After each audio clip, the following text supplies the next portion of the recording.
Sway. Sway. Sway. Sway. In the morning. In the morning. In the morning.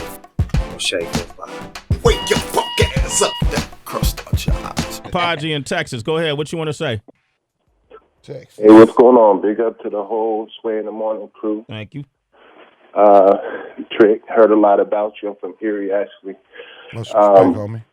My question, 2 questions real quick for Charli Baltimore. What is her opinion of Jay-Z as a person, and what's the last words that Big said to her? What is my opinion of Jay-Z as a person? Yeah. He's a great person. He's, highly intelligent. You know what I'm saying? He definitely is a shrewd businessman. So, I mean, as a person, you know what I mean? He's a good person. And then he said, what was the last words that Big said to you?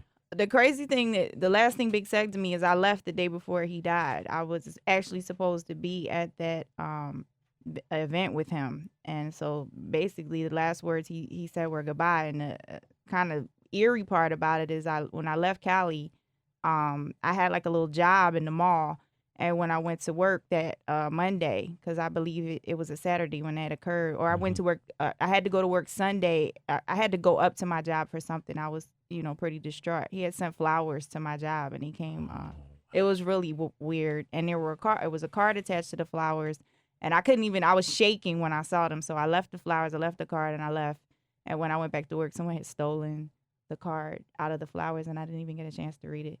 So I don't really know. I want to say his last words were written, but I mean, as far as the actual words he spoke was just basically, we were at the airport. It was just like kind of a goodbye situation. But what was special about him to you? Because I know I met you through him, and so obviously you have more than just a professional relationship. Right. What was about Big that was special for you?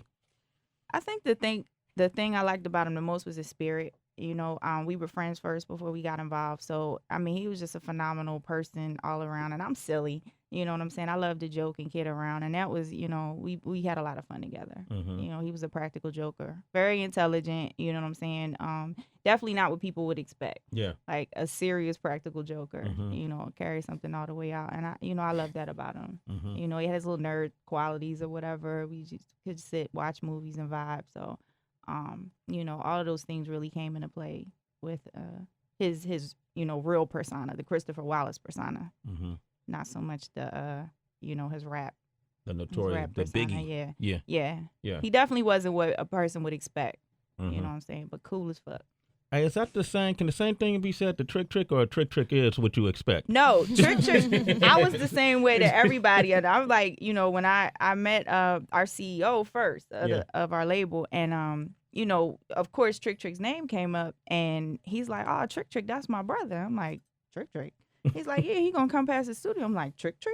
So I'm expecting like Rambo to come to the studio, like some militant dude with strapped up, brolic. I really did. I had talked to him on the phone, but when I talked to him on the phone, it was like some crazy stuff going on. So I'm like, this dude is the real deal.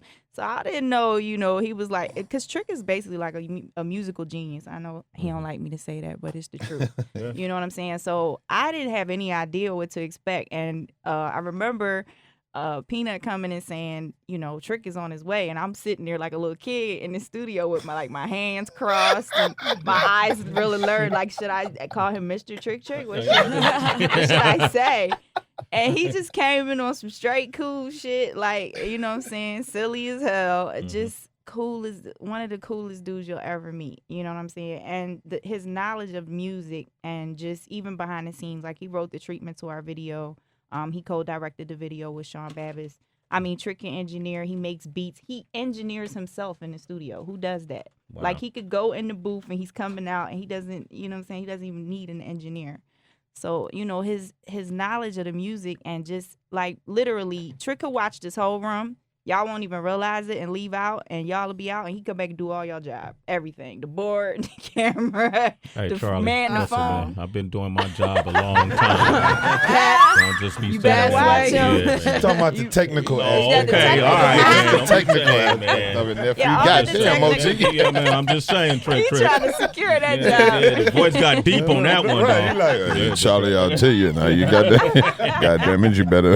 You know? It's the technical aspects of it. you know, he's just very, you know, he's just on it.